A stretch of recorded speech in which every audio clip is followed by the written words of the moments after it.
Semuanya, selamat datang. Ya, kita akan belajar tentang beberapa materi tambahan ya. Apa saja yang akan kita pelajari hari ini? Yang pertama adalah terkait akses file melalui codingan Python. Ya. Nah, kita bisa mengakses file ya berdasarkan namanya, berdasarkan lokasi di mana file tersebut disimpan ya, sama seperti yang biasa kita lakukan ketika membuka direktori di OS Windows ataupun di OS Linux ya teman-teman ya.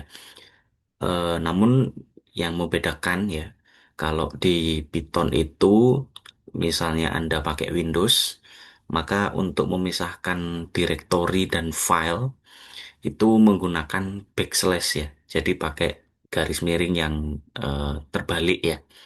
Sedangkan kalau di Unix atau di Linux itu Anda menggunakan garis miring biasa gitu ya. Jadi pakai garis miring biasa seperti ini. Tapi kalau di Windows Anda pakai backslash ya. Nah, perbedaan ini sebenarnya tidak terlalu signifikan ya bagi user yang sudah biasa gitu ya. Tapi ketika Anda menggunakan atau menulis sebuah program di Python ya, membuat Python programming file gitu ya, maka aturan slash dan backslash ini akan menjadi sangat-sangat berpengaruh gitu ya. Nah, kalau Anda pakai Windows itu kan pakainya backslash ya. Kalau kita buka di Windows Explorer, maka pakainya backslash gitu. Kalau misalnya di Linux, dia akan menggunakan garis miring. Nah, perbedaan yang tidak signifikan ini akan sangat-sangat penting, akan sangat-sangat berpengaruh ketika Anda membuat codingan Python. Nah, bagaimana caranya kita bisa membuka file ya di dalam eh, Linux, di dalam Python programming? Nah, untuk mengakses file, kita butuh yang namanya file stream. Nah, apa itu file stream? File stream itu adalah salah satu fitur yang ada di dalamnya Python programming yang bisa kita gunakan untuk membuka ya atau mengakses sebuah file. Nah, untuk membuka file, maka kita bisa memanfaatkan file stream ini ya, di mana nanti kita perlu mendeklarasikan terlebih dahulu gitu ya bahwasanya si file streamnya ini sudah kita eh, panggil gitu ya, sudah kita aktifkan sehingga nanti dia berada di state open mode. Nah, kalau sudah ada di fase open mode ya, di kondisi open mode, maka kita bisa gunakan untuk membuka file.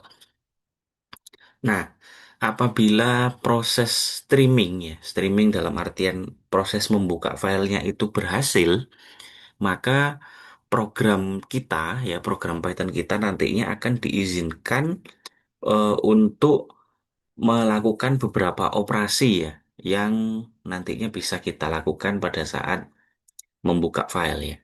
Apa saja operasi yang bisa dilakukan pada saat melakukan streaming ini, streaming file ini gitu ya. Yang pertama pasti adalah read ya. Jadi pada normalnya ketika kita mau membuka sebuah file, maka yang bisa kita lakukan ya basicnya adalah dua hal. Ada read, kemudian ada write ya. Read artinya ketika kita ingin membaca porsi data yang tersimpan di dalam memori kita, kemudian nantinya bisa dibuka di dalam Python program kita. Misalnya kita punya sebuah variabel gitu kan. Nah, kita mau mengambil nilai yang tersimpan di dalam variabel itu, nah maka kita bisa gunakan file stream untuk read-nya. Nah, sedangkan operasi write ya pada saat stream tentu bisa kita lakukan ketika kita ingin menuliskan sesuatu gitu ya. Kita ingin memberikan nilai tertentu terhadap porsi data yang tersimpan di dalam memori. Ya, misalnya kita mau mengisi value dari sebuah variabel gitu ya.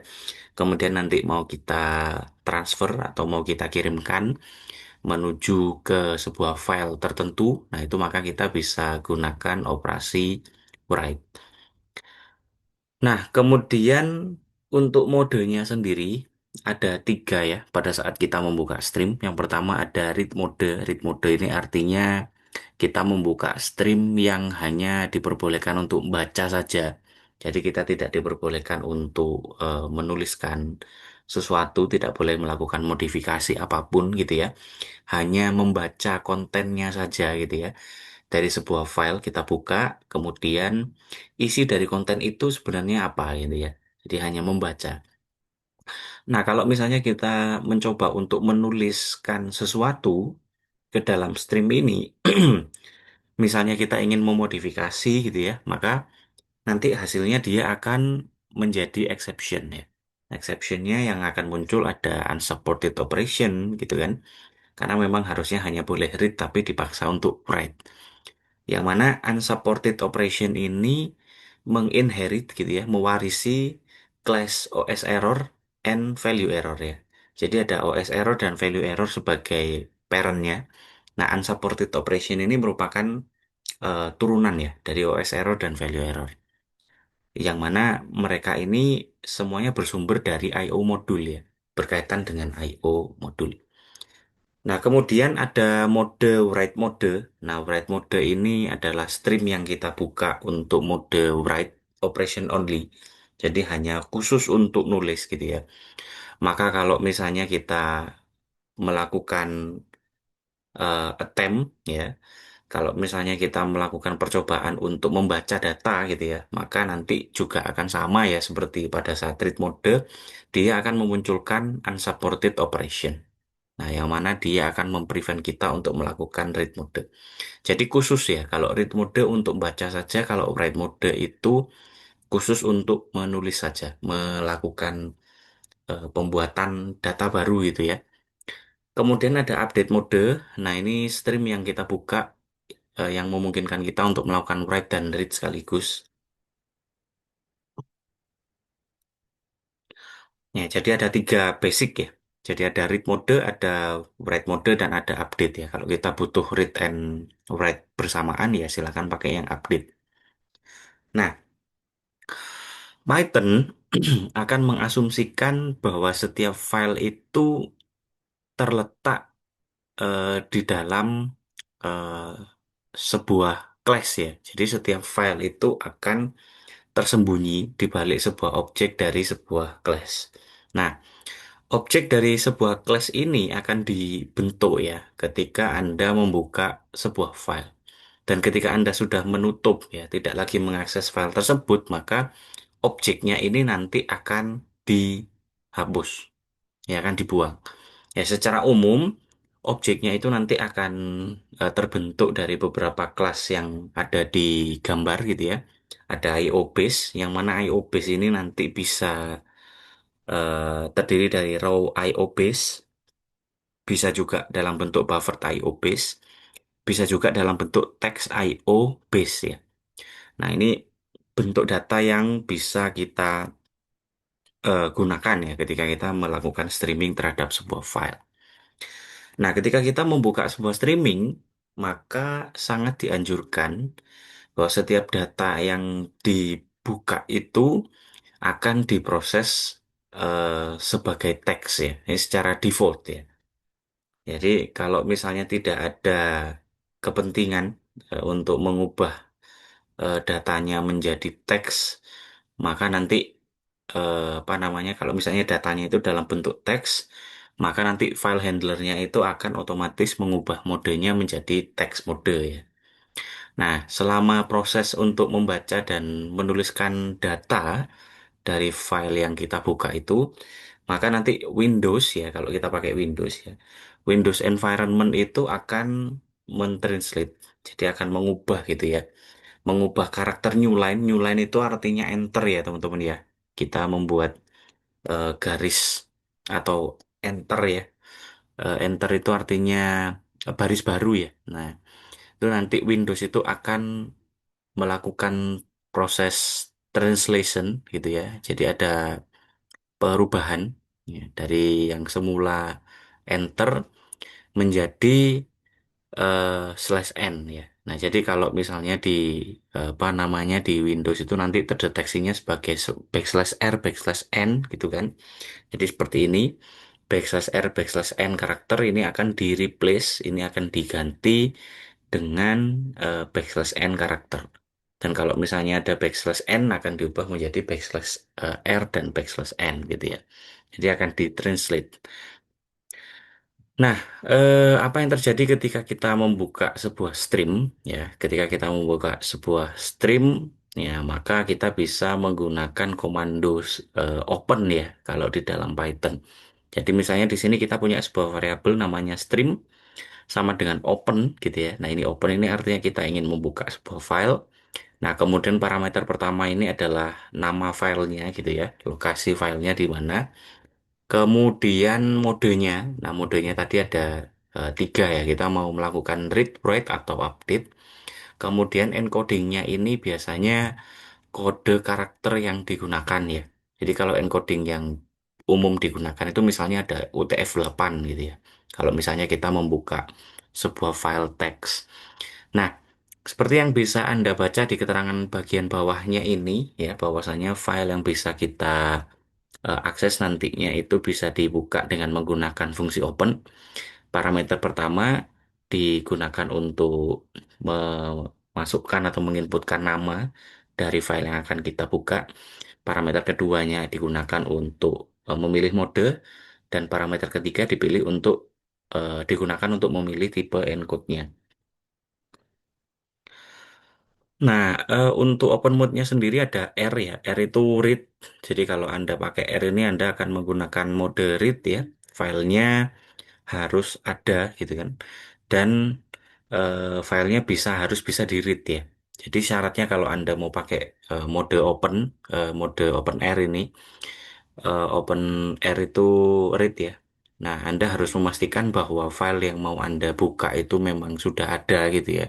Jangan sampai filenya nggak ada, maka nanti dia akan error. Dan Anda juga harus pastikan bahwa filenya itu selain ada gitu ya, harus bisa dibuka juga. Nah, kemudian kalau mode W itu artinya write ya. Ini artinya kita akan membuka streamnya dalam mode write, kita bisa menulis gitu kan. Nah, file yang ada di dalam stream ini eh, tidak perlu ada sebelumnya gitu ya. Jadi misalnya kita belum punya filenya sama sekali itu nggak masalah. Karena nanti kalau misalnya kita belum punya filenya, si Python-nya ini nanti akan otomatis membuatkan ya.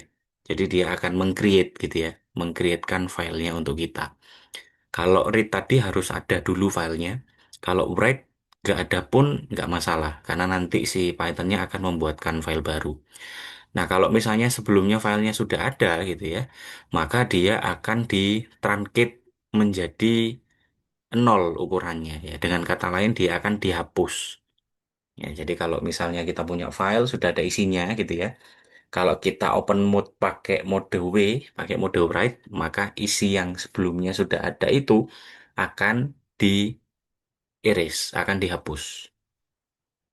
Nah, kemudian ada mode A ya. A ini mode append. Nah, ini kalau misalnya kita mau membuka file gitu ya, kemudian file yang lama tidak ingin dihapus gitu ya. Nah, ini sama seperti write, filenya tidak harus ada terlebih dahulu.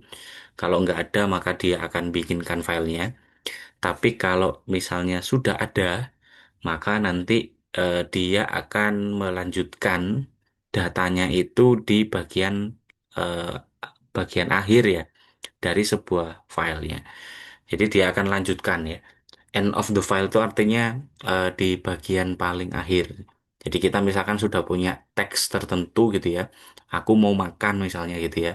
Nah, kalau kita pakai pen, maka kita langsung bisa tambahkan teks baru di bagian akhir. Jadi aku mau makan.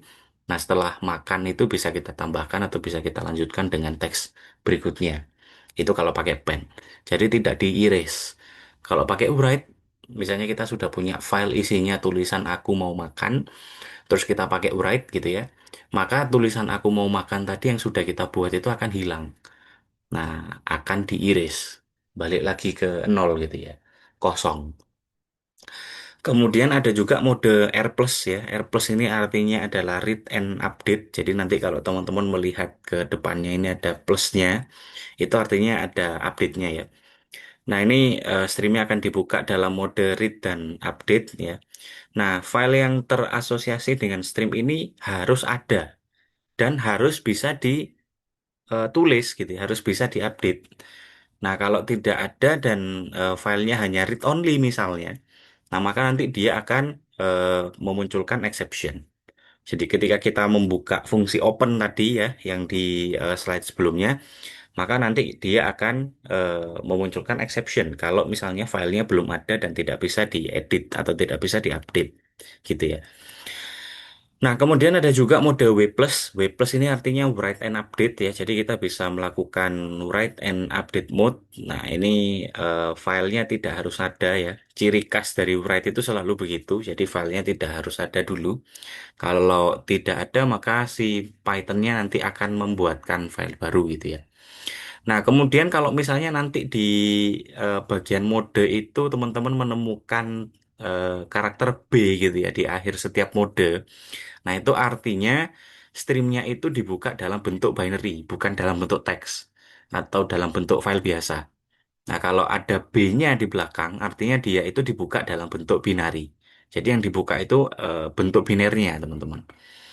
Nah, jadi kalau misalnya teman-teman menemukan B, itu artinya dia ada di bentuk biner ya. Jadi dibukanya di streamnya dalam bentuk biner.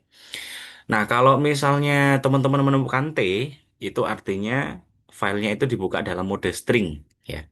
Nah, ini mode string artinya dia dibuka dalam mode teks ya. Jadi bukan dalam bentuk biner tapi mode teks. Nah, ini ada beberapa bentuk stream yang umum kita temukan ya. Ada RT, RT itu artinya read text gitu kan. Kemudian kalau untuk binary ada RB, read binary gitu ya. Ada write text, ada write binary, WTWB, kemudian ada ATAB, append text, append binary. Ada R plus T, nah R plus T ini artinya read and update untuk teks. Ada R plus B, ada read and update untuk byte. Begitu juga untuk yang write plus ya. Ada W plus T, ada W plus B. Bedanya T dan B itu digunakan untuk text mode dan binary mode.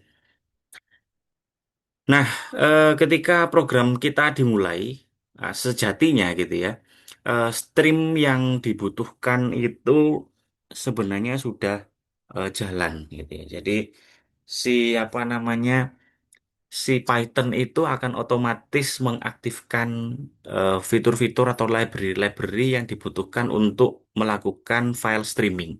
Jadi Anda nggak perlu mengimport lagi.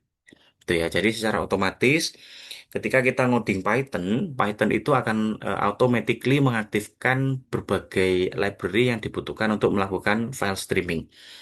Nah, apa saja yang dijalankan secara otomatis oleh Python ya, yang dijalankan oleh Python itu adalah sysmodule ya. Jadi kita nggak perlu mengimport ya, otomatis nanti si Python itu akan mengimport sysmodule. Nah, ada beberapa hal yang digunakan pada saat kita streaming. Ada sys.stdin, sys.stdout, dan sys.stderr ya. Nah, ini mungkin kalau Anda perhatikan dari contohnya ini, ya ini mungkin ada beberapa hal yang mungkin noticeable ya. STDin itu apa, stdout itu apa, sys.stdr itu apa gitu ya. Nah, sys.stdin itu merupakan kepanjangan dari standar input. Ya, std itu artinya standar, in itu artinya input. Nah, stdin jadi dia akan secara normal gitu ya, menstreamingkan setiap input yang diberikan oleh user melalui keyboard. Nah, kemudian di dalam stdin ini ada sebuah fungsi namanya input. Nah, yang berfungsi untuk membaca data yang diperoleh dari stdin. Ya, jadi membaca data yang diinputkan oleh user melalui keyboard. Nah, itu tugasnya stdin. Sedangkan input itu adalah mengambil datanya ya. stdin itu merecord apa yang kita inputkan melalui keyboard. Kalau input itu mengambil datanya ya. Data apa yang kita sudah masukkan melalui keyboard. Nah, kemudian ada sys.stdout ya, ada standar output. Nah, stdout ini akan berasosiasi dengan screen untuk menampilkan output yang dihasilkan dari file streaming kita. Kemudian stdout itu punya sebuah fungsi yang sangat umum ya, yang kita sering pakai juga. yaitu fungsi print. Nah, fungsi print itu sebenarnya punyanya sys.stdout, teman-teman. Nah, ini fungsi print ini biasanya bisa kita gunakan untuk menampilkan data ya, yang diperoleh dari std out stream. Nah, ini tenang aja. Ini std in, std out, ini sudah di-load oleh Python pada saat kita membuat file baru. Jadi, teman-teman nggak perlu susah-susah mengimport sys lagi gitu ya. Jadi, bisa langsung aja ngoding tanpa masalah. Yang ketiga di sini ada sys.stdr. Nah, ini standar error output ya. Jadi biasanya kalau teman-teman ngoding Python terus tiba-tiba dapat error, pesan error, kemudian segala macamnya, itu semuanya dikelola oleh stderror. Nah, ini berasosiasi dengan banyak hal ya, dengan screen, kemudian dengan pre-open for writing gitu kan. Ketika teman-teman melakukan input, nah hampir semuanya itu terasosiasi dengan stderror. Nah, jadi ketika teman-teman ngoding gitu ya, entah dengan kebutuhan apa yang Anda tambahkan pada saat ngoding, setiap error yang terjadi pada saat Anda ngoding itu dikelola oleh yang namanya standar error output ini. Nah, si standar input, standar output, dan standar error output ini otomatis di-load oleh Python ya, dan mereka ini ada di bawahnya modul sys. Nah, kemudian ada closing stream. Nah, ini adalah operasi terakhir yang biasanya dilakukan ketika streamnya itu sudah selesai dan mau ditutup gitu ya. Misalnya kita sudah selesai mengedit file, kita sudah selesai membaca file ya. Maka itu biasanya kita perlu tutup. Kita perlu menutup streamnya. Nah, untuk menutup stream, kita bisa panggil fungsi stream.close. Nah, ini stream.close ini kita pakai untuk menutup ya. Nah, fungsi ini tidak butuh parameter apapun. Jadi, ketika kita mau menutup stream, nggak usah kirim parameter apapun gitu ya. Cukup panggil fungsinya aja. Nah, kemudian fungsinya ini akan return nothing ya. Tidak akan ada return apapun. Nggak ada return string, nggak ada return integer ya. Benar-benar void gitu ya returnnya. Tapi kalau misalkan ada error pada saat teman-teman menutup streamnya, dia akan memunculkan exception IO error. Nah, ini in case kalau error. Kalau nggak error, maka return nothing. Nggak ada return apapun. Nah, mayoritas developer itu sudah percaya ya, bahwasanya kalau kita buka close gitu ya, kita apa namanya, kita menggunakan fungsi close, kita membuka fungsi close, maka mereka berasumsi bahwa fungsi close itu sudah pasti akan sukses. Jadi nggak perlu dicek gitu ya, apakah close-nya itu sudah berhasil atau enggak. Nah, itu mayoritas developer Python berasumsinya seperti itu, gitu ya. Nah, eh kita juga bisa mendiagnosa permasalahan yang terjadi ketika kita melakukan file streaming. Jadi kalau misalkan terjadi error atau exception tertentu ketika kita membuka file atau membaca file atau menulis file baru, nah teman-teman bisa mengakses atau mendiagnosa permasalahannya itu melalui sebuah properti yang bernama Erno. Nah, properti Erno ini punyanya IO error. Jadi ini punyanya si exception IO error. Nah, value yang ada di dalam atribut Erno ini bisa kita compare, bisa kita bandingkan dengan simbol konstan yang telah didefinisikan di dalam modul Erno. Nah, simbol konstannya itu apa saja gitu ya. Nah, kita bisa coba lihat nih beberapa simbol konstan yang bisa kita gunakan untuk mencari tahu gitu ya. Sebenarnya exception apa sih yang terjadi ketika kita melakukan streaming file. Nah, yang pertama ada erno.eaccess. Nah, kalau teman-teman dapat error erno.eaccess, ini artinya teman-teman terkendala di bagian permission. Nah, mungkin error ini akan terjadi misalnya ketika teman-teman memaksa untuk membuka file yang mana file itu punya atribut read only. Nah, jadi kalau misalnya teman-teman mau writing data tertentu, mau menuliskan data ke file tertentu, dan ternyata file itu read only gitu ya, nggak bisa di write, hanya bisa dibaca. Nah, itu maka teman-teman akan besar kemungkinan dapat pesan error erno.eaccess. E-access artinya error because of access ya. Jadi tidak bisa dapat aksesnya, ya, permisinya di-deny. Anda nggak dapat akses untuk membuka atau menuliskan, memodifikasi file tersebut.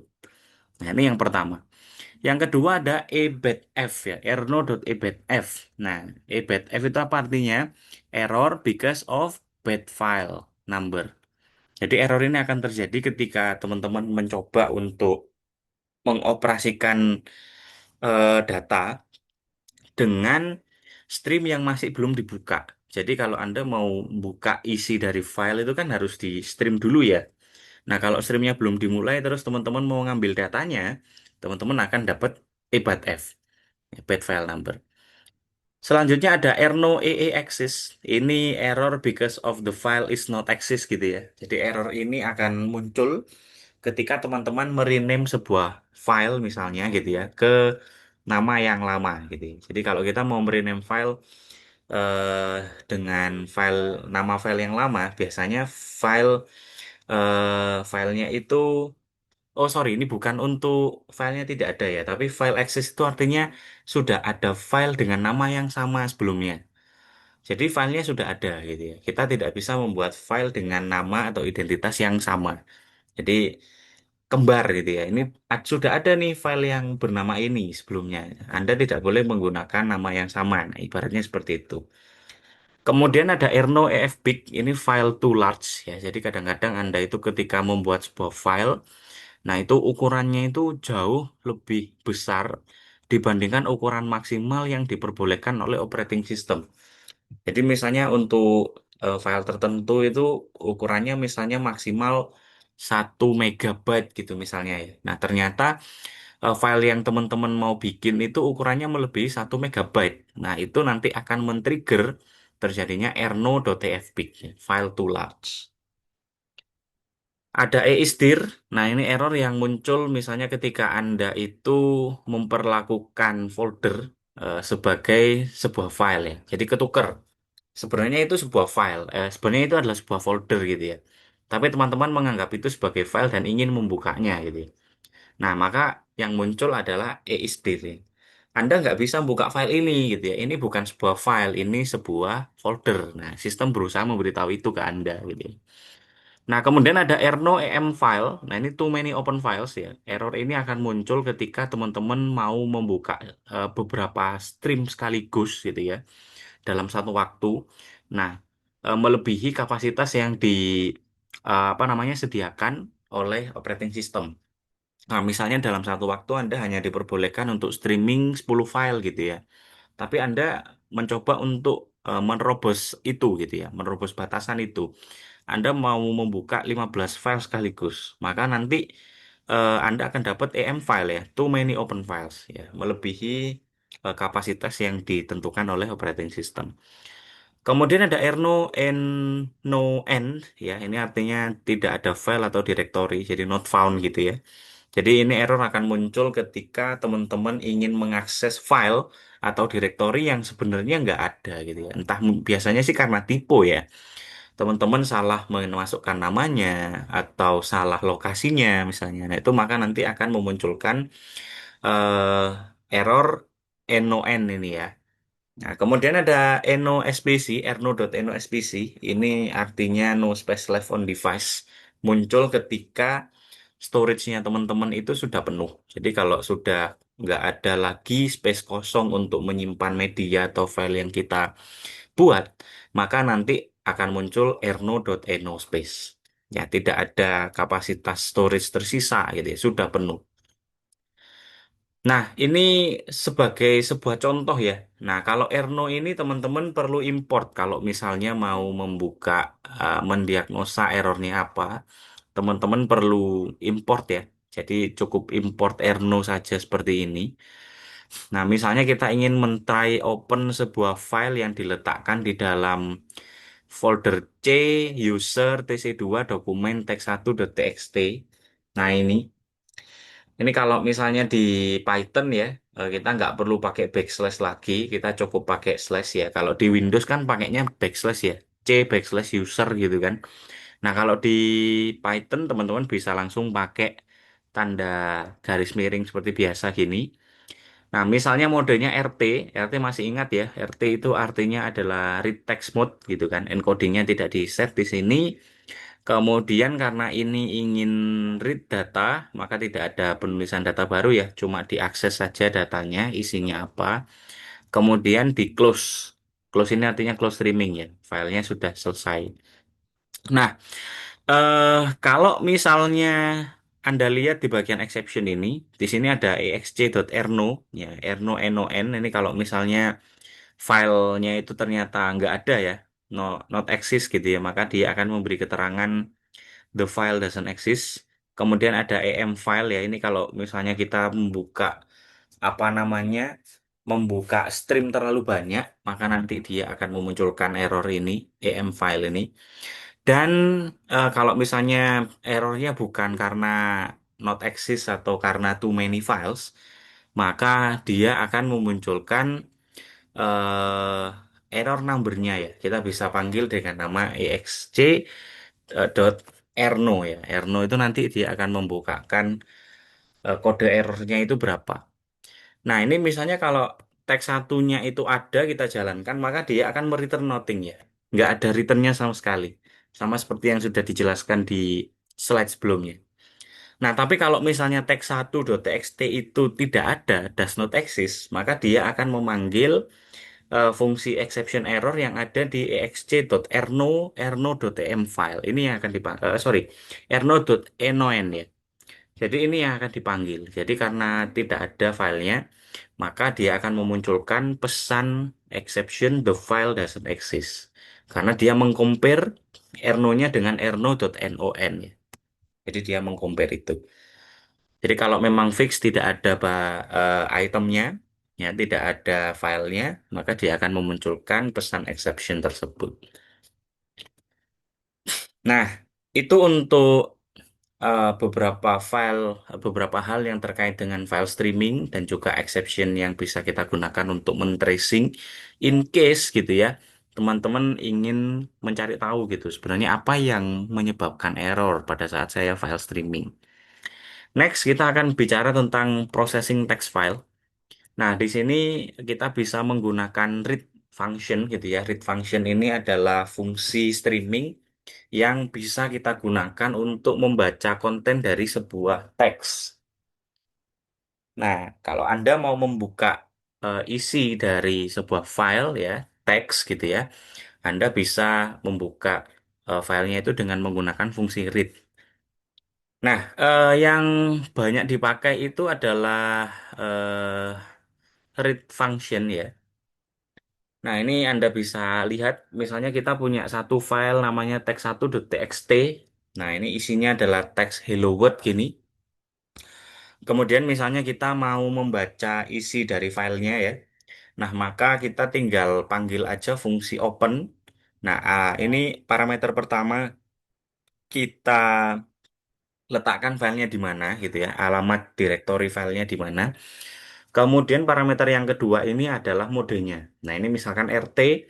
RT artinya read ya, read text. Nah, kalau parameter ketiga untuk encodingnya Anda beri parameter boleh, nggak diberi parameter juga boleh. Ya. Nggak diisikan parameternya juga boleh.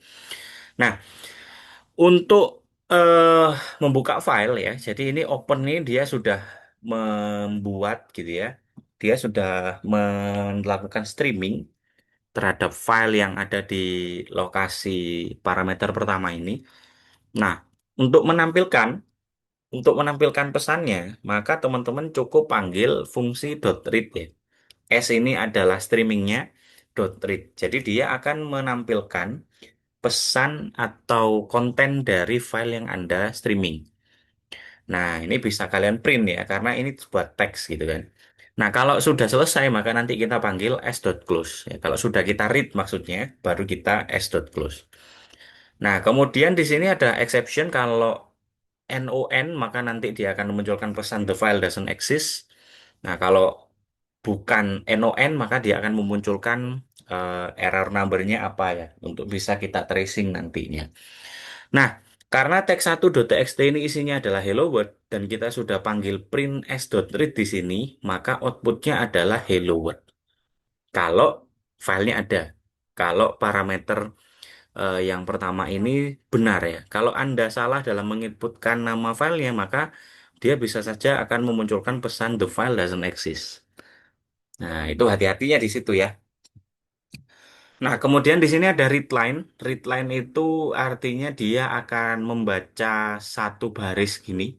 Jadi misalkan teman-teman punya beberapa teks di dalam satu file, kemudian ditulis dalam beberapa baris teks gitu ya. Nah, read line dia akan membaca satu baris data. Misalnya di sini hello world, nah ini kebetulan di teks 1.txt isinya cuma satu baris. Maka dia akan membaca yang baris pertama ini saja. Hello world nih ya.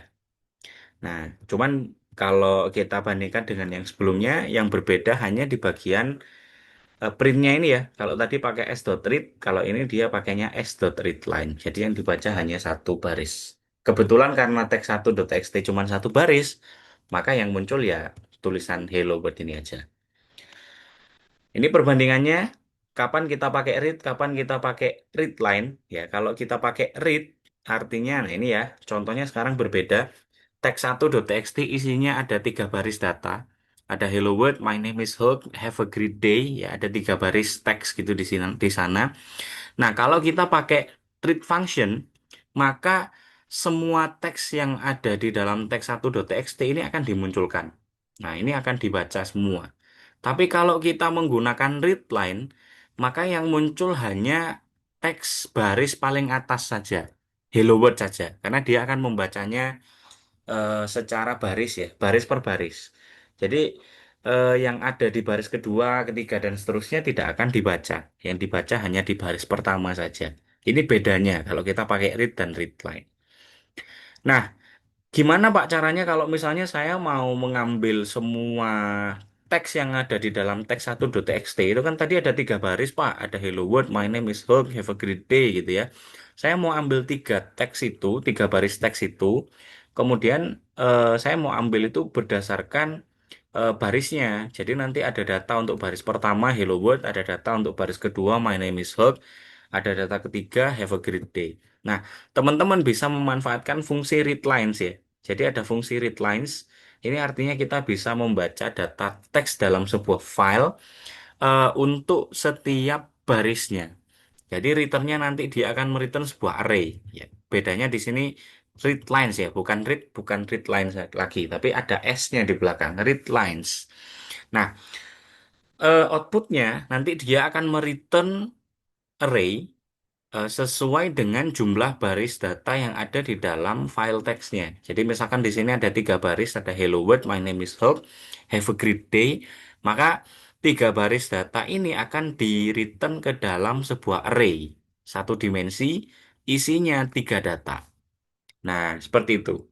Ini kalau kita mau membaca beberapa baris data dalam satu file teks ya, kita bisa pakai read lines. Nah, ini kemudian kalau write ya, misalkan kita ingin menuliskan data baru, kalau tadi kan read ya, read itu artinya kita hanya membaca saja. Kalau ini kita misalnya mau write, gitu, kita mau menuliskan data baru misalnya. Nah, maka yang pertama harus kita lakukan tentu saja kita perlu buka streamnya, open new text.txt, wt artinya kita ingin write text gitu kan. Nah, kemudian kita ingin melakukan looping sederhana di sini for i in range 5 mulai dari 0 sampai indeks sebelum 5 4 gitu ya. Nah, maka S, nah ini mau kita isi dengan tulisan apa gitu ya. File yang kita streaming ini ya nantinya mau kita isi dengan apa gitu ya. Kita mau isi dengan apa filenya. Misalkan di sini kita punya variabel S stringnya gitu ya. Line pagar stri plus i ini diambil untuk menambahkan indeks ini dengan satu ya, kemudian dikonvert ke bentuk string, jadi 0 plus satu, satu plus satu, 2 plus satu, sampai 4 plus satu gitu kan. Kemudian ditambah dengan backslash n ini untuk memberikan end of file ya, jadi di end of line ya, jadi ngasih new line. Kemudian FO file yang kita streaming tadi akan kita write dengan S. Nah, S itu variabel string yang di sini ya.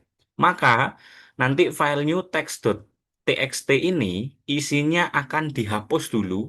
Isi yang lama kalau misalnya sudah ada filenya itu akan dihapus dulu. kemudian akan digantikan dengan teks baru yang di write ini. Ingat ya, kalau write itu yang lama akan di-erase, kemudian baru diganti dengan data baru. Nah, setelah selesai memasukkan data baru, dia akan di-close.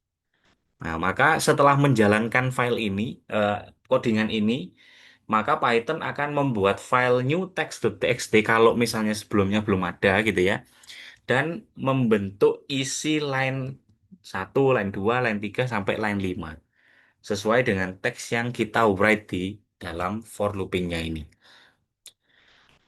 Nah, itu ya untuk teks ya.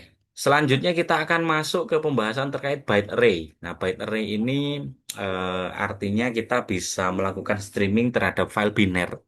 Nah, sebelum kita masuk ke pembahasan terkait file biner, kita akan membahas sedikit ya, bahwasannya salah satu class yang ada di Python itu biasanya kelas-kelas yang ada di Python itu biasanya digunakan untuk menyimpan data yang tidak berbentuk gitu ya.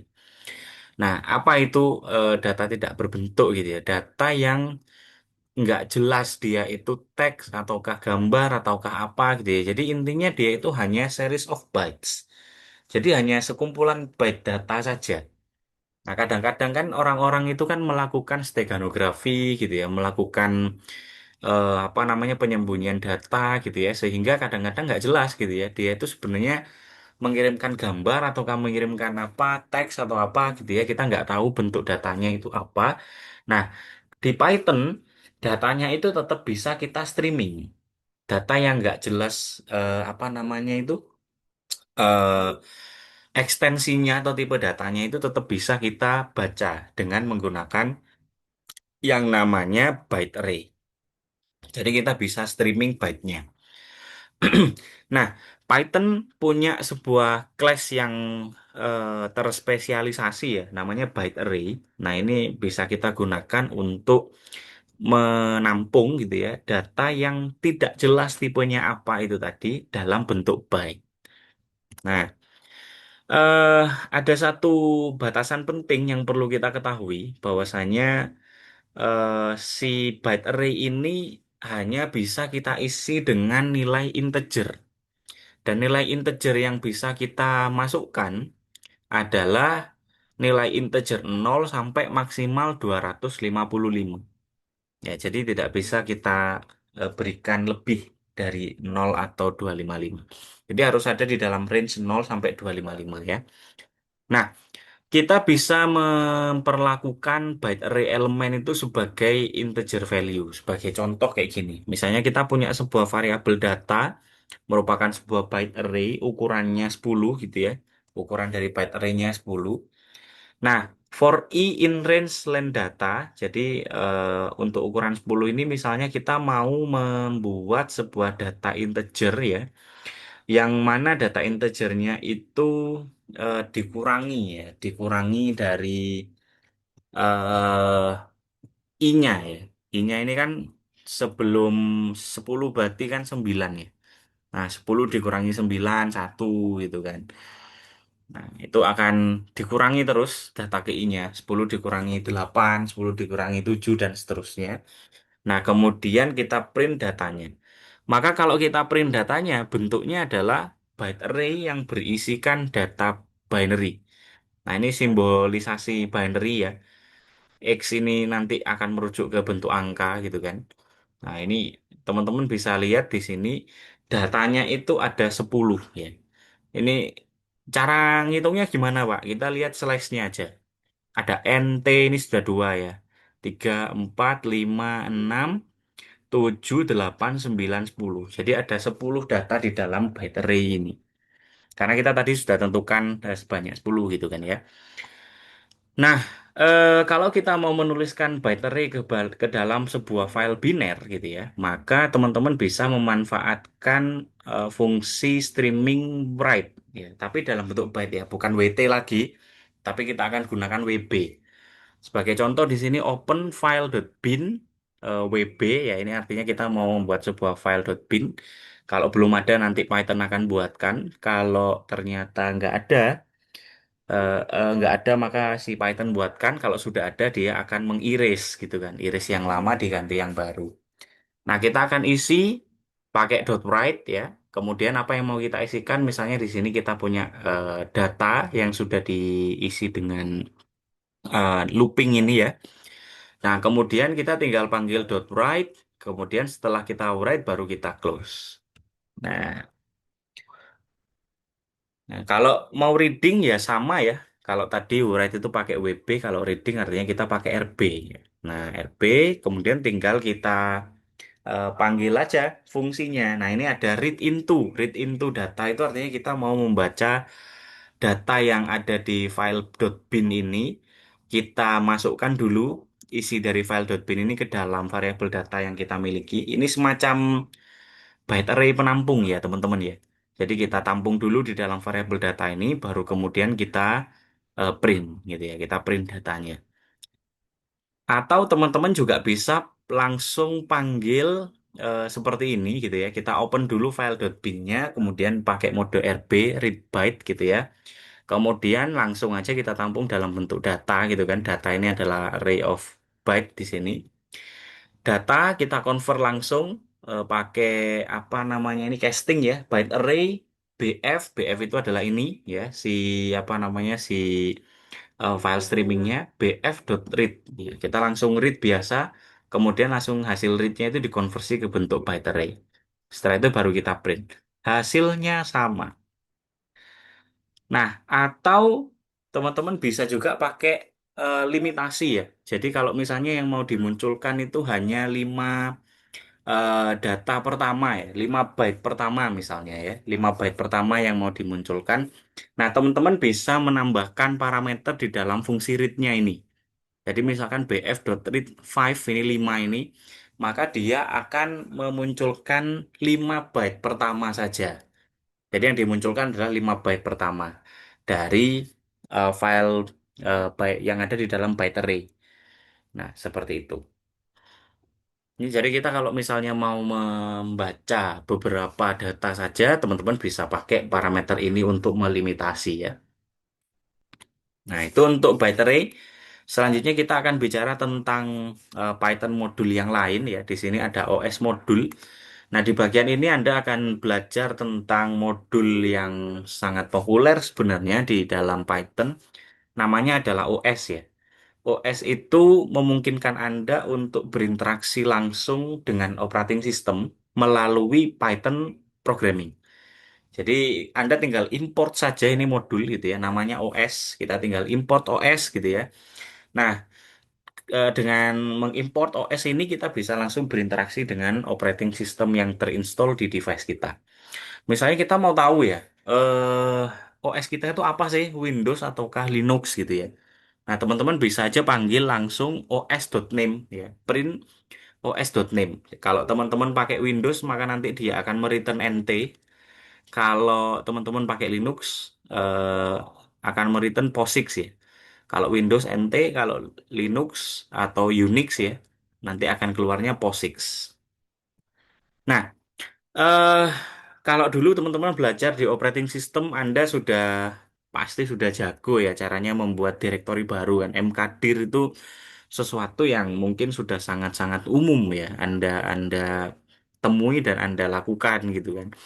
Nah, mkdir kita gunakan untuk membuat direktori baru. Nah, dengan kita panggil si modul OS ini, kita bisa membuat folder baru dari Python. Caranya Anda bisa langsung panggil os.mkdir ya.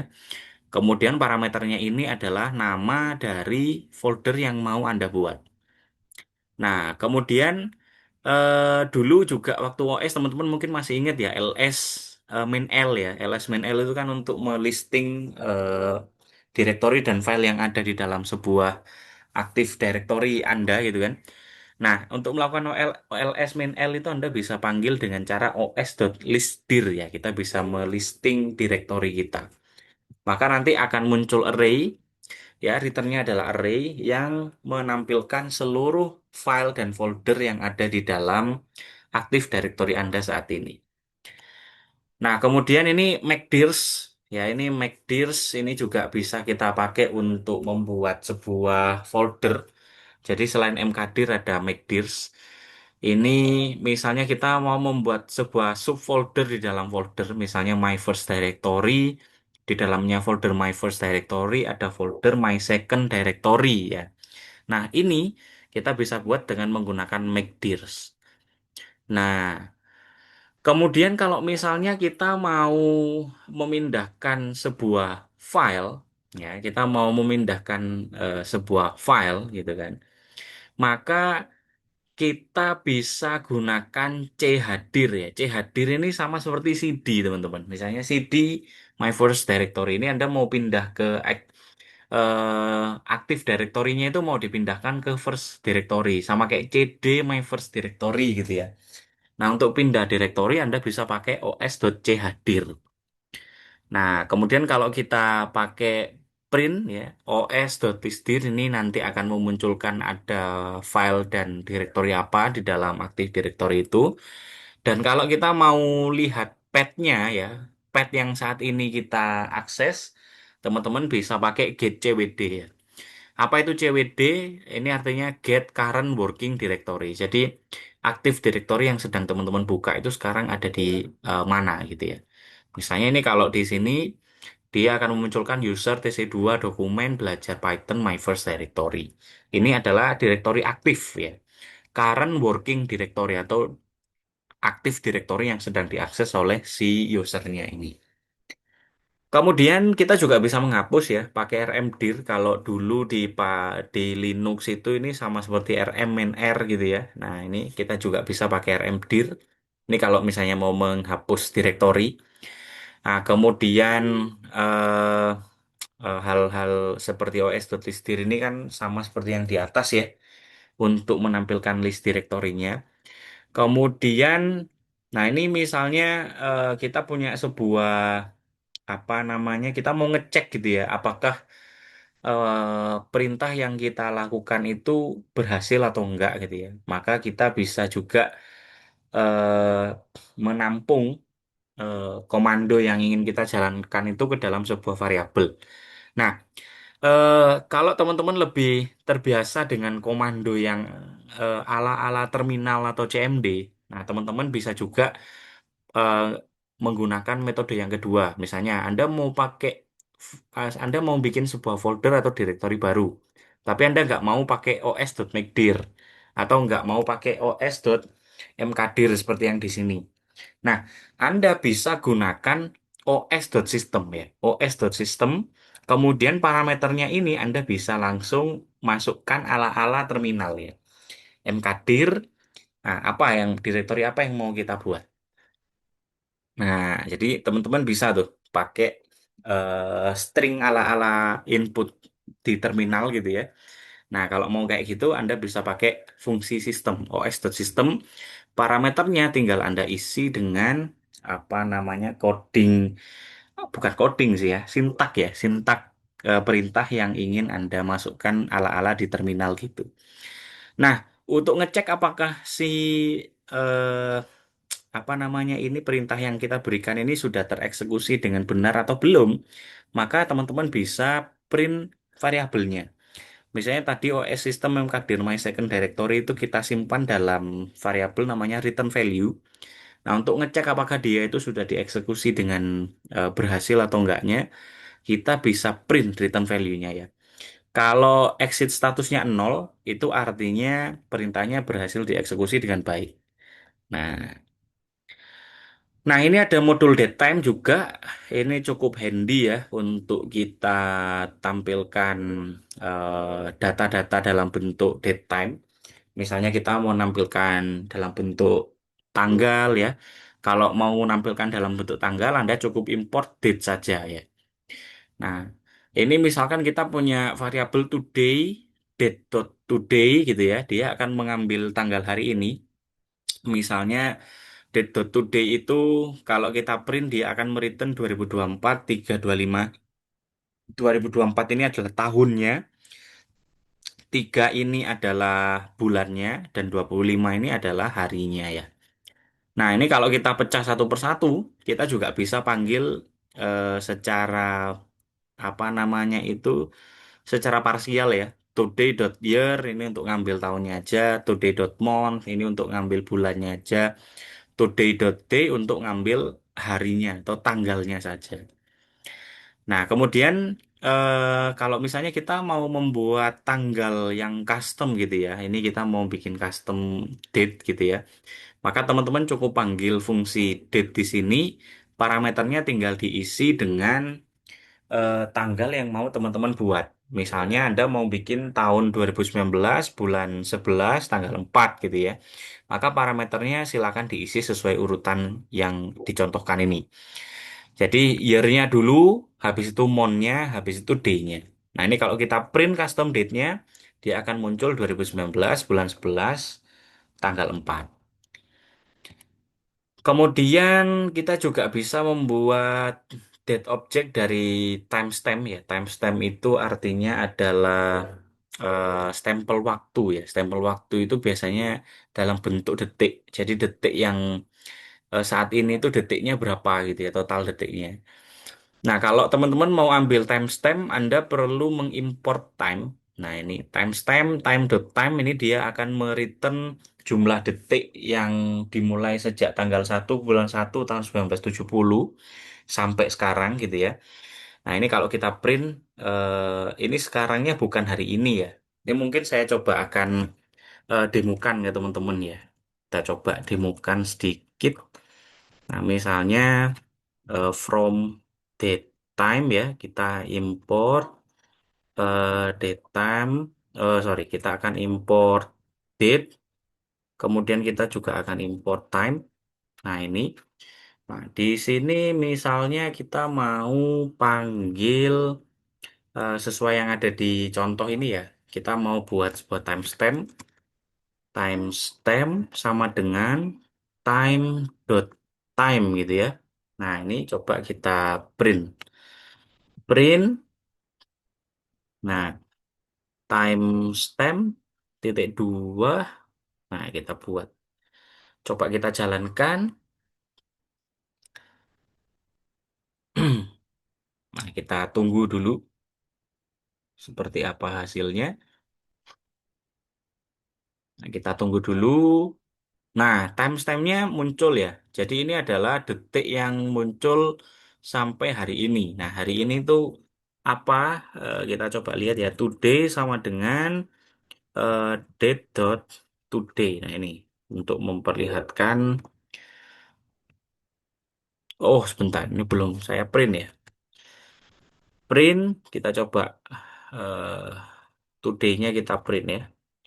Jadi today, nah di saya ini adalah 2026 bulan 4 tanggal 23 gitu ya. Timestamp-nya seperti yang ada di sini. Nah, seperti itu contohnya teman-teman untuk mengambil timestamp. Nah, dan kalau misalnya teman-teman mau mengambil tanggal ya dari sebuah timestamp, maka misalnya teman-teman dapat data timestamp-nya nih. Ada data timestamp sekian gitu ya. Nah, itu teman-teman pengen tahu ini timestamp ini mengarah ke tanggal berapa gitu ya. Nah, teman-teman bisa juga pakai from timestamp. Date.from timestamp tinggal variabel yang menampung timestampnya itu teman-teman masukkan sebagai parameter. Misalnya timestamp di sini ngambil dari yang ada di sini ya, time.time. Maka ketika di print dia akan memunculkan tanggal hari ini ya pada saat si time.time ini dipanggil. Return dari timestamp ini kalau kita convert ke bentuk date munculnya seperti ini. Nah, kita juga bisa membuat sebuah objek tanggal dari ISO format ya. ISO itu adalah International Standard Format ya. Nah, itu teman-teman bisa lihat. Nah, standarnya misalnya kayak gini, kita punya tanggal 2019 bulan 11.04 dalam bentuk string ya. Ini sebagai parameternya. Nanti string ini akan otomatis dikonversi ke bentuk date ya. Jadi yang di return di sini adalah object of date ya, bukan string biasa.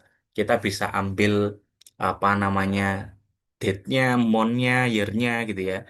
Mungkin coba kita demokan sedikit. Nah, di sini saya akan tambahkan satu code baru. Misalnya kita mau punya satu variabel namanya date gitu ya. Nah, ini kita pakai yang date from ISO. from ISO format ya itu. Nah, ini kita pakai yang ISO.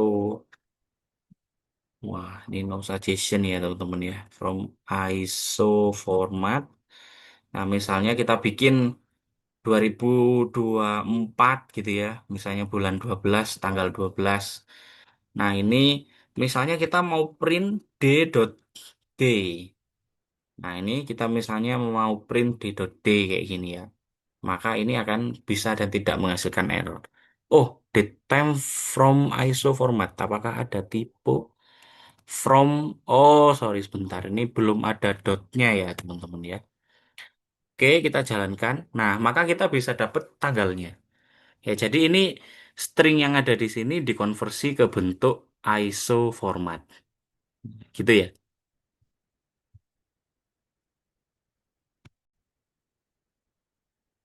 Oke, selanjutnya kita lanjutkan di modul datetime ya, masih sama. Nah, di modul datetime ini kita juga bisa mereplace ya. Misalnya kita punya sebuah objek date di sini, date 1991,25 ini artinya tahunnya 1991, bulannya adalah bulan 2, bulan Februari gitu ya. Kemudian tanggalnya adalah tanggal 5. Nah, kalau kita print, maka dia akan muncul hasil seperti yang ada di sini, hasil pertama ini. Misalkan kita mau mengubah objek date yang ada di dalam variabel D ini dengan data tanggal yang baru. Misalnya, yang semula 1991 bulan 2 tanggal 5 mau kita ubah menjadi 2024 bulan 3 tanggal 25 gitu ya. Nah, cara mengubahnya teman-teman bisa pakai fungsi replace.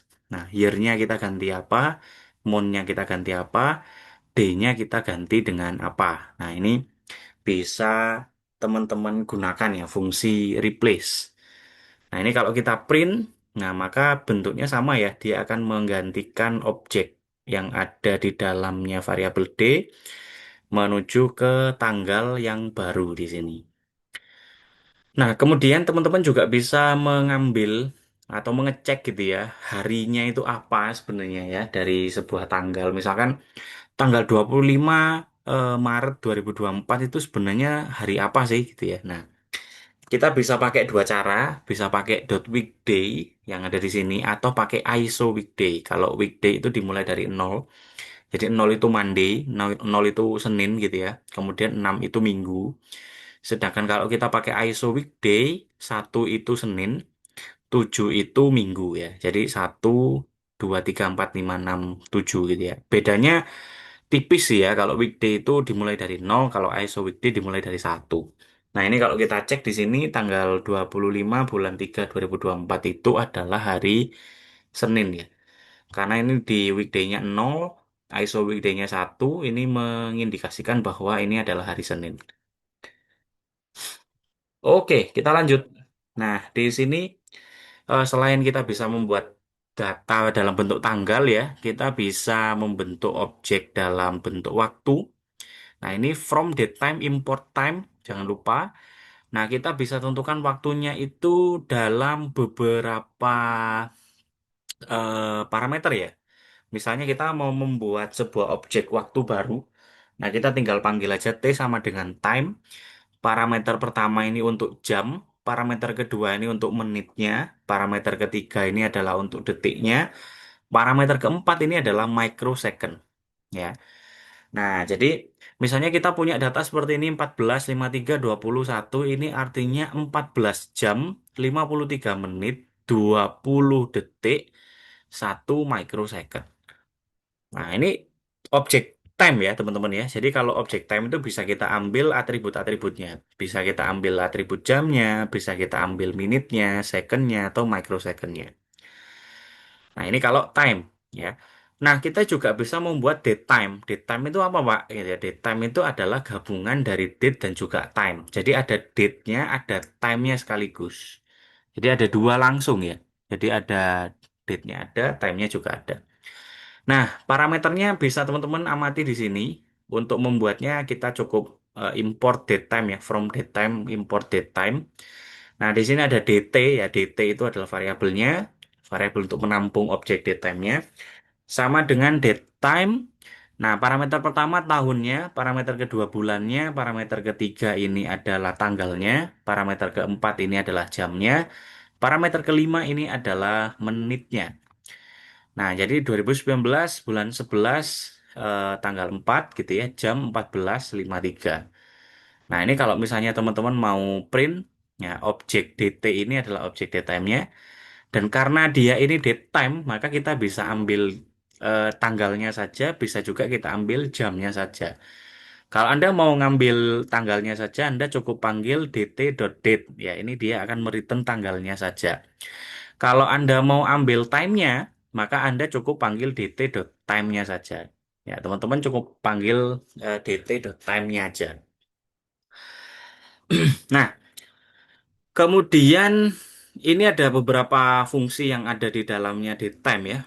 Nah, ada fungsi today dia akan apa namanya mereturn hasil tanggal dan waktu saat ini. Datetime.today dia akan mereturn date dan time saat ini. Ini kalau misalnya saya coba untuk jalankan ya. Misalnya oke kita bikin ya print em, oh saya belum import ya. Sebentar ya. From datetime import datetime from datetime import datetime. Nah, ini saya akan coba print datetime dot today. Nah, ini seperti ini kita akan coba jalankan. Oh, sebentar. Ini tidak saya panggil fungsinya ya.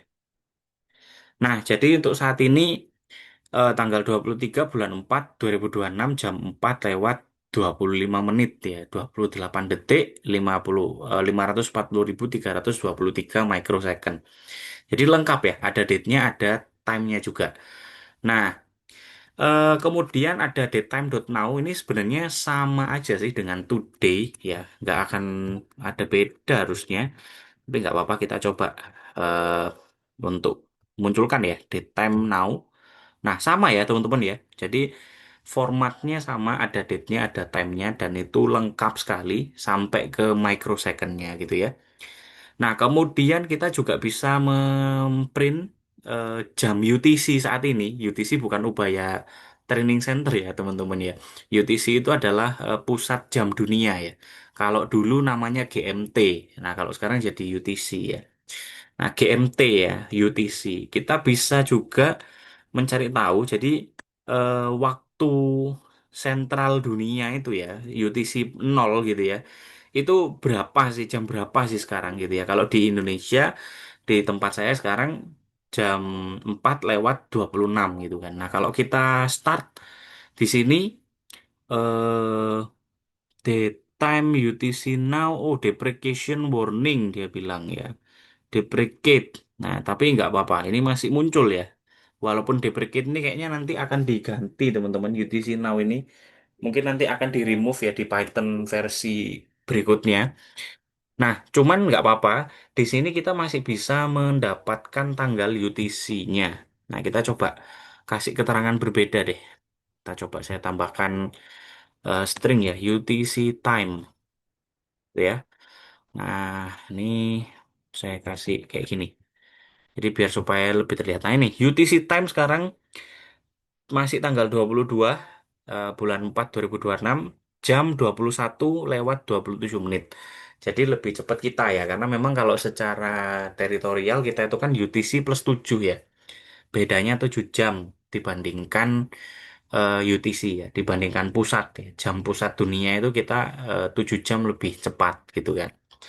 Nah, ini sepertinya yang di PPT ada sedikit miss ya teman-teman ya karena sepertinya UTC yang di print di sini ini adalah jam now atau today karena jamnya di sini menunjukkan 7 lewat 10 sama seperti yang ada di atas-atasnya. Nah, jadi UTC itu bukan menampilkan jam sekarang di tempat kita bukan, tapi di UTC time ya, di pusat jam dunia sekarang gitu. Nah, kemudian kalau mau ambil timestamp-nya juga bisa, teman-teman tinggal panggil aja datetime.timestamp ya. Nah, ini kita bisa coba juga print eh datetime ya, datetime. Kita panggil datetime dot eh, timestamp ya. Nah ini kita bisa pakai timestamp. Nah ini kalau kita lihat, oh error ya. Timestampnya harus kita kasih ini teman-teman, harus kita kasih parameter ya. Jadi misalnya now gitu ya. Nah ini kita coba pakai now. Jadi biar kita tahu sekarang itu berapa ya ininya ya. Apa namanya itu timestampnya ini. Teman-teman bisa lihat timestampnya sekarang di tempat saya seperti ini. Nah, jadi timestamp perlu parameter tanggal ya. Jadi kita tinggal ambil aja tanggal hari ini gitu ya. Dia akan bisa mengambil nilai dari datetime-nya. Oke, selanjutnya di sini ada apa lagi? Ada strf time, ada strf time yang kita bisa gunakan untuk memformat ya. Nah, misalnya kita mau memformat sebuah time, di sini kita punya dua variabel, ada t untuk menampung time jam 14.53 gitu kan. Kemudian ada variabel dt untuk menampung datetime tahun 2020 bulan 11 tanggal 4 jam 14.53. Nah, strf itu digunakan untuk mengatur formatnya ya. Jadi misalnya kita mau tampilkan time-nya ini dalam bentuk HMS. Ya, nah HMS itu artinya jam, menit, dan detik ya. Jadi H itu untuk jamnya, M itu untuk menitnya, dan S itu untuk detiknya, second ya. Nah, kita bisa gunakan bentuk string seperti ini. Tanda persen ini digunakan untuk menampilkan objek tanggalnya nanti. Kemudian kita akan pisahkan dengan titik dua di sini. Jadi kalau teman-teman mau pisahkan dengan eh, simbol atau karakter tertentu bisa diganti aja ya di bagian ini ya. Kita bisa ganti custom sesuai dengan yang kita mau. Kalau teman-teman mau pakai titik dua ya silakan pakai titik dua. Kalau teman-teman mau pakai simbol yang berbeda ya juga diperbolehkan gitu ya, nggak masalah. Nah, kalau kita lihat HMS seperti ini dipisah dengan titik dua, maka kalau kita print dia akan menghasilkan bentuk seperti ini ya. Jadi jamnya, menitnya, kemudian detiknya. Lah Pak, bisa nggak Pak kalau yang di format itu date time ya? Tentu saja bisa ya, sama tetap menggunakan strf time ya, kita reformat. Nah kalau di sini dia mencontohkan YBD yaitu year-nya, B itu adalah bulannya ya, bulannya dalam bentuk ini ya, apa namanya itu dalam bentuk kata ya. Kemudian D ini adalah tanggalnya. Kemudian HMS sama seperti yang ada di bagian atas itu untuk menampilkan jam, menit, dan detik. Nah, kalau Anda lihat di sini YBD-nya ini dipisah dengan tanda garis miring ya. Nah, garis miring ini yang kemudian memisahkan tanggalnya 20 garis miring November garis miring 4. Kalau mau diganti dengan simbol lain juga boleh ya di sini. Nah, kita juga selain bisa memformat, kita bisa memparsing ya. Memparsing data ya. Nah, jadi ini kita punya sebuah string di sini, mau kita parsing ke bentuk objeknya datetime. Nah, maka ada dua parameter yang dibutuhkan di sini. Yang pertama adalah string datetime-nya. Yang kedua ini adalah formatnya.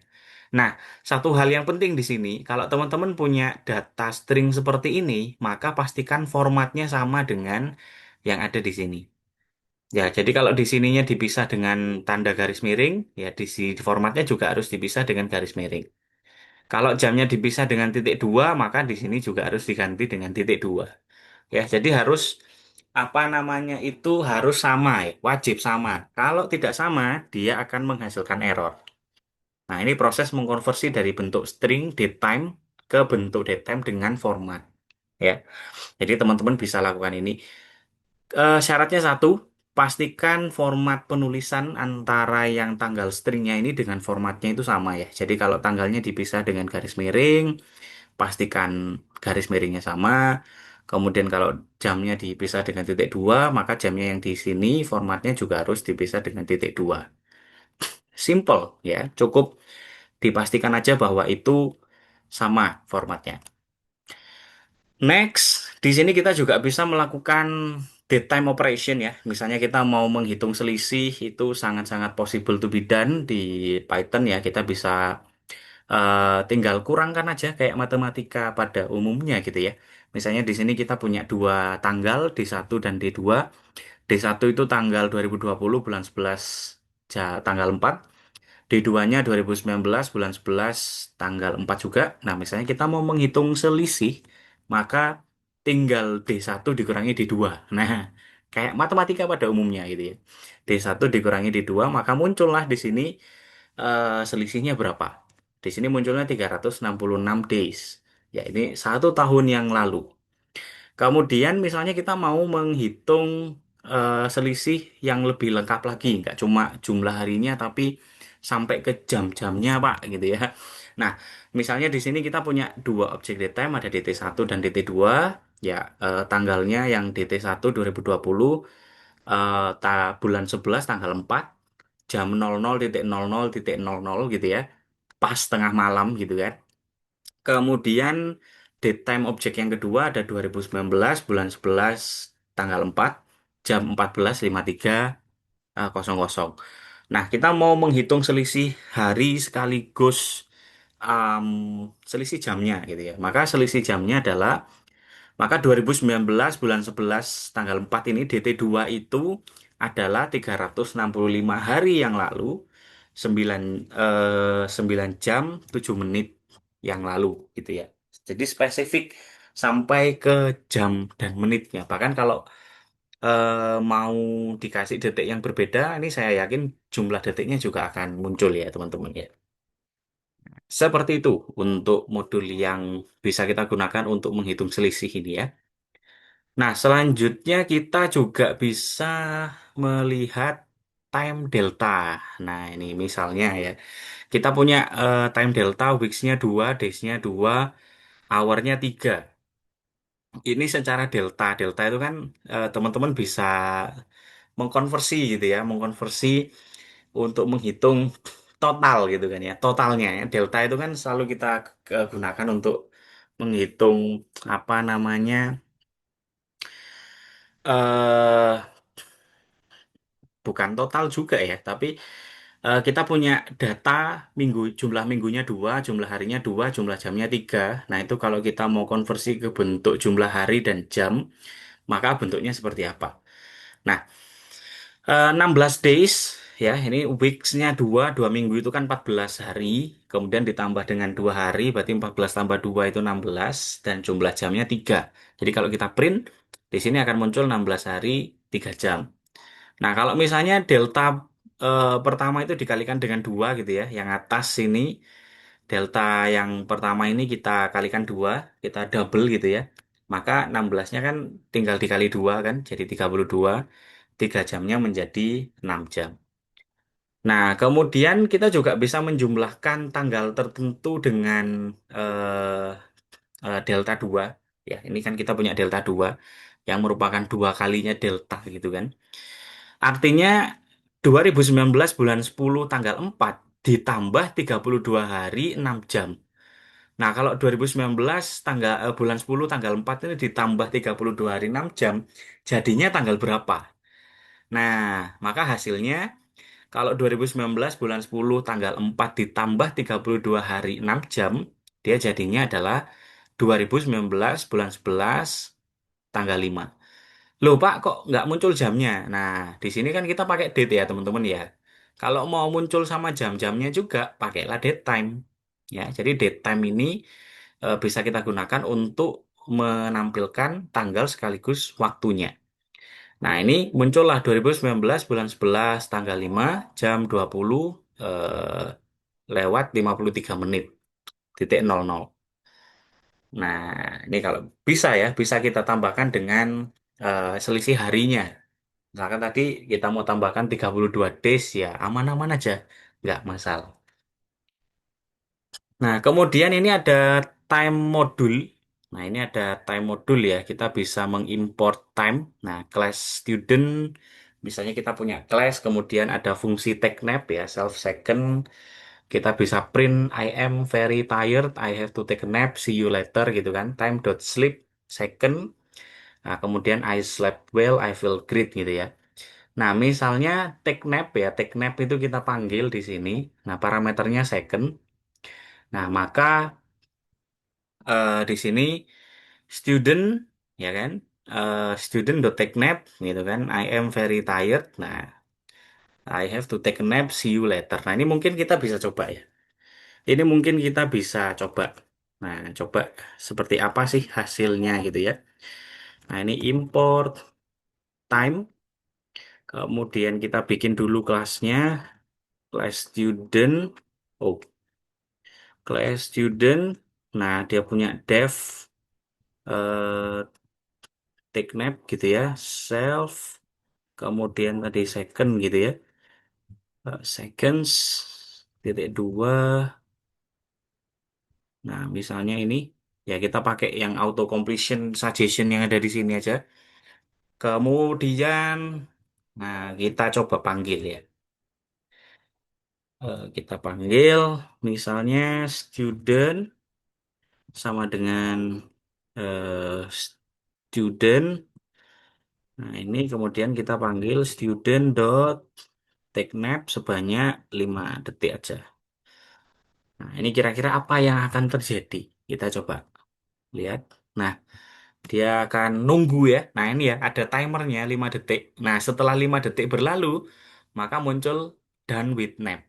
Ya, jadi ini ada timer. Ya, jadi benar-benar bisa kita jalankan dengan timer. Jadi, done with nap-nya ini punya saya akan muncul setelah 5 detik berlalu. Ya, jadi ada timernya di situ, teman-teman. Nah, ini berguna ya nanti kalau misalnya teman-teman mau membuat semacam timer ya di programnya teman-teman. Nah, kemudian, nah di sini kita bisa konversi juga timestamp ke dalam bentuk si time ya. Si time itu apa gitu ya. Kita akan bisa mengkonversi ke bentuk string.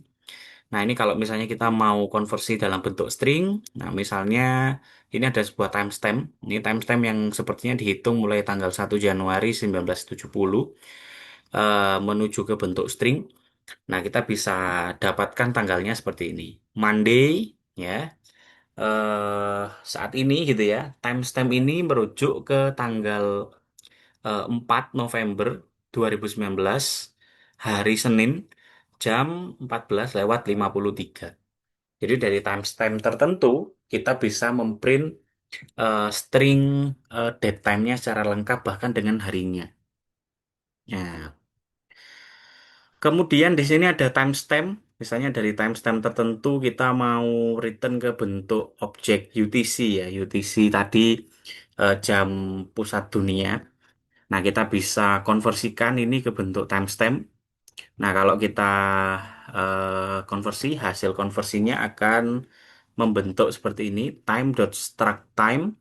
TM year-nya tahun 2019 ya. Jadi timestamp ini kalau dikonvert ke bentuk apa namanya data time ya, year-nya 2019, month-nya bulan 11, harinya tanggal 4, jamnya jam 14, menitnya 53, second-nya 0. Nah, ini kalau diubah ke bentuk local time, nah kita bisa lihat eh, kalau di local time ya kurang lebih hasilnya sama ya, kurang lebih ya. Tapi ini dalam format lokalnya kita. Kemudian ada st sama dengan time.gm timestamp. Ini kita akan convert struct time object ke bentuk tuple atau bentuk string. Nah, ini kalau kita ubah time.asc time.st ya, ini kita akan convert dia ke bentuk tuple ya, dari bentuk tuple ke bentuk string. Jadi time.gm timestamp ini kan tuple ya. Kalau Anda lihat di sini dia kan tuple ya. Ada TM year, TM month, TM MD, TM hour, TM min. Ini adalah data tuple. Tahu dari mana Pak ini tuple? Nah, ini dipisah dengan ditaruh di dalamnya kurung buka ya. Kurung buka ini kan simbolnya tuple. Nah, kita bisa convert tuple-nya itu ke bentuk string ya dengan menggunakan time.ascTime. Parameternya adalah objek tuple ya, objek timestamp. Kemudian kita juga bisa mengkonversi sebuah objek yang misalnya kita punya tupel ya. Kita misalnya punya tupel yang terdiri dari tanggal, bulan, tahun, bulan, tanggal, jamnya, menit, detik gitu ya. Kemudian ini detail sekali. Ya mungkin ini sampai ke millisecond, microsecond dan seterusnya mungkin sampai detail sekali. Nah ini kalau misalnya mau kita konversi tupelnya ini ke bentuk timestamp, kita bisa pakai .mktime ya. Kita bisa convert bentuk tupelnya ini ke bentuk time, date time ya, timestamp ya. Jadi berapa sih jumlah detiknya sampai ke data yang kita provide di dalam tupelnya ini. Nah, kemudian kita juga bisa membuat kalender ya, teman-teman ya. Kita bisa memprovide sebuah Python itu sudah memprovide library untuk membuat kalender. Jadi misalnya teman-teman mau melihat kalender di tahun 2020 misalnya. Nah, kita cukup import kalender aja gitu ya. Terus kita print kalender.kalender, parameternya adalah tahunnya. Dia akan memunculkan kalender di tahun 2020. Jadi di sini sama kayak kalender pada umumnya ya. Misalnya bulan Maret tanggal 6 itu hari apa gitu ya, Friday, hari Jumat gitu ya. Nah, seperti itu. Nah, kemudian di sini ada display untuk apa namanya itu kalender ya, untuk 1 tahun penuh gitu kan. Nah, kalau ini ya sebenarnya ya sama-sama aja sih ya kalender.prcall ini juga print kalender di tahun 2024. Nah, ini mungkin saya coba bereksperimen ya. Saya juga cukup penasaran ini. Kalau kita pakai PR call dan kalender ini apa sih bedanya gitu ya. Kita coba import dulu kalender. Nah, ini kita coba print tadi kalender ya. Kalender dot kalender misalnya tahun 2026 ya. Saya coba. Oke, hasilnya seperti ini. Mulai dari Januari sampai September ya. Nah, ini outputnya di truncate katanya. Coba kita lihat pakai scrollable element. Oh, sampai Desember, teman-teman. Ini muncul sampai Desember juga. Dan kalau misalnya kita print juga yang bagian kalender, oh sorry, nggak pakai print ya tadi ya. Kalender dot pr call. Nah, ini pr call 2026 apakah yang akan muncul? Kita coba pakai scrollable. Oh, kok nggak ada ya? Atau mungkin kita coba eh komen yang ini ya. Kita coba jalankan. Oh, sepertinya sudah muncul langsung ya, teman-teman ya. Nah, jadi sama ya, sama seperti print kalender.kalender ya. Cuman bedanya kalau ini kita nggak perlu panggil print ya. Jadi langsung, nggak perlu pakai print, langsung bisa menampilkan hasil kalendernya. Cukup handy in case teman-teman butuh melihat kalender untuk 1 tahun ke depan ya. Kemudian ini kalau misalnya kita mau menampilkan kalender di bulan spesifik, nah ini kalau di bulan spesifik, misalnya Anda mau lihat kalender bulan Maret tahun 2024 gitu ya, yang lain nggak usah dimunculin, munculin yang bulan Maret aja. Nah, teman-teman bisa masukkan coding seperti ini, kalender.month. Nah, ini untuk spesifik ya, di tahun berapa, kemudian bulan berapa di tahun itu. Atau kalau teman-teman eh, mau menampilkan kalender, kemudian teman-teman mau set ya, teman-teman mau set first day-nya itu Tuesday. Jadi kalau Anda lihat di sini ini kan dimulai dari Monday ya. Secara internasional standar kan Monday paling awal gitu. Kalau misalnya di hari paling pertamanya ini Anda mau mulai dari Selasa gitu ya, maka Anda bisa bikin dengan cara memanggil set first weekday-nya diganti jadi kalender dot harinya apa. Nah, misalkan Anda prefer Tuesday, maka bisa pakai kalender Tuesday. Hasilnya nanti dia akan menampilkan hasil kalendernya diawali dengan hari Selasa ya. Jadi bukan dari Senin lagi karena sudah kita set first weekday-nya adalah Tuesday. Nah, tapi tenang aja dengan kita ganti weekdays-nya ini dia tidak akan mengubah akurasi tanggalnya ya. Tanggal 1 di sini Jumat, kalau di bagian atas 1 Maret 2024 itu juga Jumat. Jadi tetap sama, hanya beda susunan harinya saja gitu ya. Yang atas mulai dari Senin, yang bawah mulai dari Selasa. Kemudian ini kalau teman-teman prefer diganti dengan apa namanya itu dengan integer value ya. Nah, teman-teman bisa pakai integer value dengan mengacu di tabel yang ada di sebelah sini. Monday itu 0, dia pakai yang apa namanya itu pakai yang format weekday ya, bukan yang ISO weekday.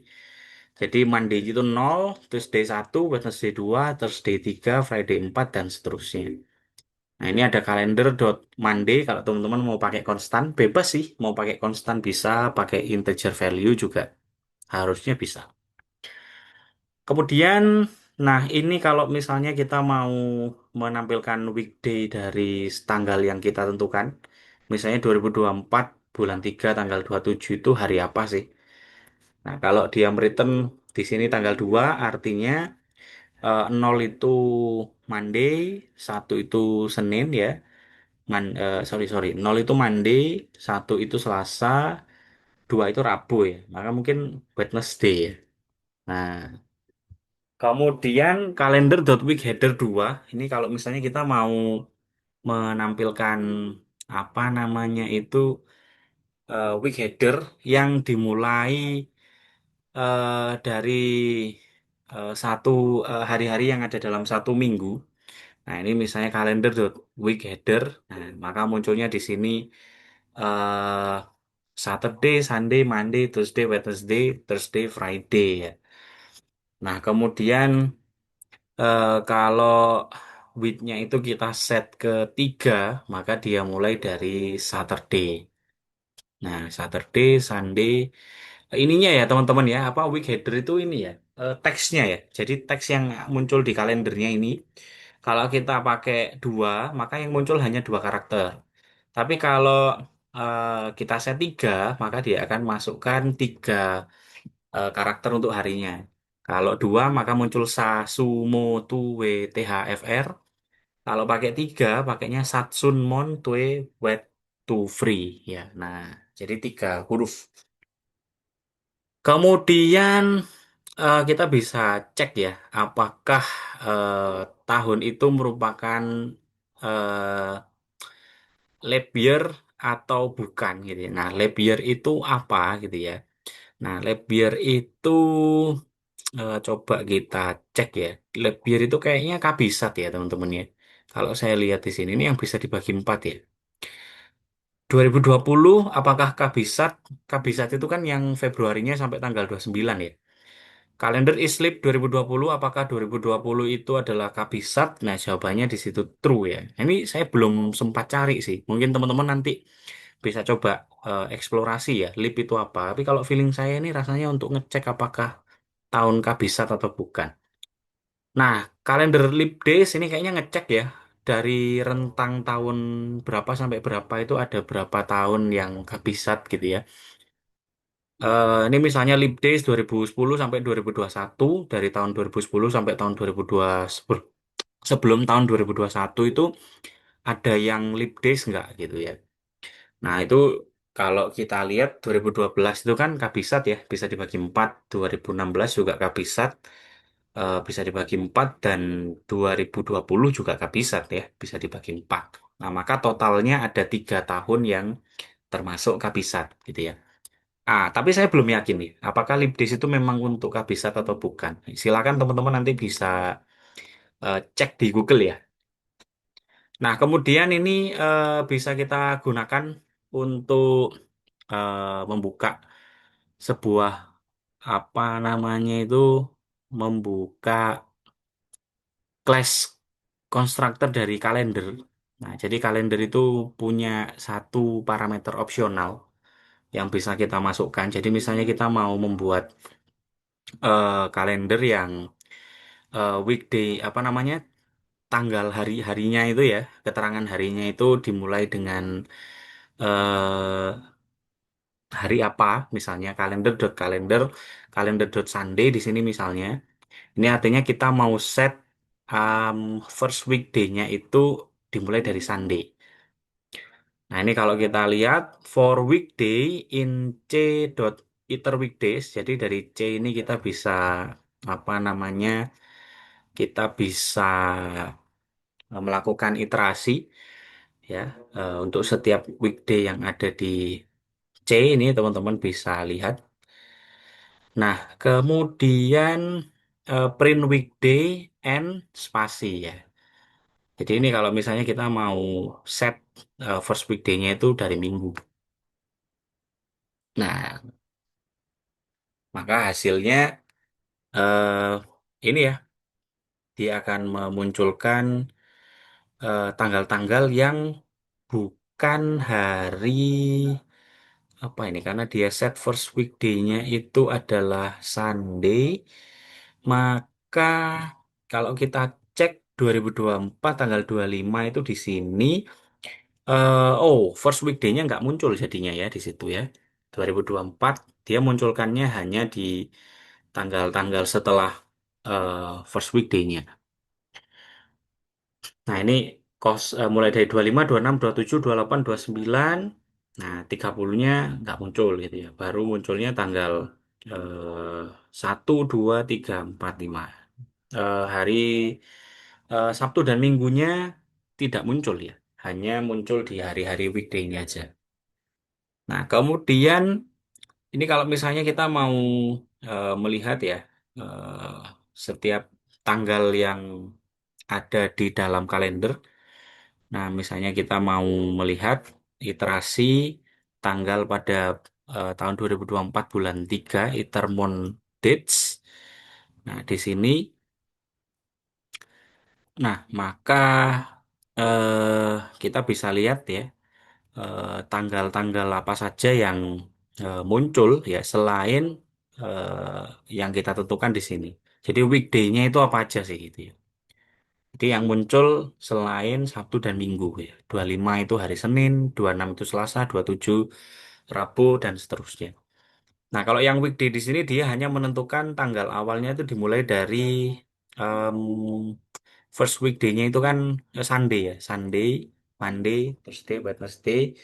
Nah, ini hanya untuk menampilkan ini ya, print yang pertama. Print yang kedua adalah untuk menampilkan weekday-nya itu tanggal berapa saja. Nah, kemudian di sini ada itermon dates. Ini akan mereturn iterator dari hari-hari yang ada dalam satu minggu yang direpresentasikan dalam bentuk angka. Nah, 0 merepresentasikan tanggal dari bulan sebelumnya. Jadi ini kalau misalnya kita mau menampilkan tanggal yang ada di bulan ini, kemudian di tahun 2024 misalnya ini ya, di tahun 2024 bulan Maret. Nah, kita mau munculkan, nah kita bisa lihat di sini, misalnya kita mau iterasi dengan n spasi ya, jadi kita akan tulis menyamping dipisah dengan spasi. Nah, ini maka dia akan ngeprint 0000 itu untuk tanggal yang sebelumnya, kemudian tanggal 1, 2, 3, 4, 5 sampai tanggal 31. Nah, kemudian ada fungsi juga Mondays to calendar. Ini akan mereturn list dari minggu-minggu yang ada di dalam sebuah bulan. Nah, setiap minggunya itu adalah tuple ya, teman-teman ya, yang terdiri dari total hari dan total minggunya. Nah, misalnya nih 4,0 itu artinya tanggal 4 Maret itu adalah hari Senin. Nah, jadi kalau misalnya kita iterasikan di tahun 2024 bulan Maret hasilnya adalah 00. Nah, ini artinya apa namanya yang tanggal yang ada di bulan Februari ya. Nah, misalnya kita mulai dari sini tanggal 1 Maret itu ada di hari apa ini berarti? 01, 2, 3, 4, 0 itu Minggu, 1 Senin, 2 Selasa. Oh, 0 itu Senin ya, teman-teman ya. 0 itu Senin, kemudian 1 itu Selasa, 2 itu Rabu, 3 itu Kamis ya. Nah, 4 itu berarti Jumat. Nah, kemungkinan ini tanggal satunya adalah Jumat. Nah, seperti itu teman-teman. Nah, tanggal 2-nya ini Sabtu ya. Tanggal 3-nya ini Minggu ya. Tanggal 4-nya Senin misalnya. Nah, oke, itu untuk materi tambahan yang bisa disampaikan di minggu ketujuh ini. Silahkan kalau ada pertanyaan nanti bisa disampaikan di grup ya, atau bisa email atau kirim pesan langsung via Google Chat. Oke, dan jangan lupa teman-teman ada modul tes ya. Silahkan Anda kerjakan ini sebagai bentuk PR ya.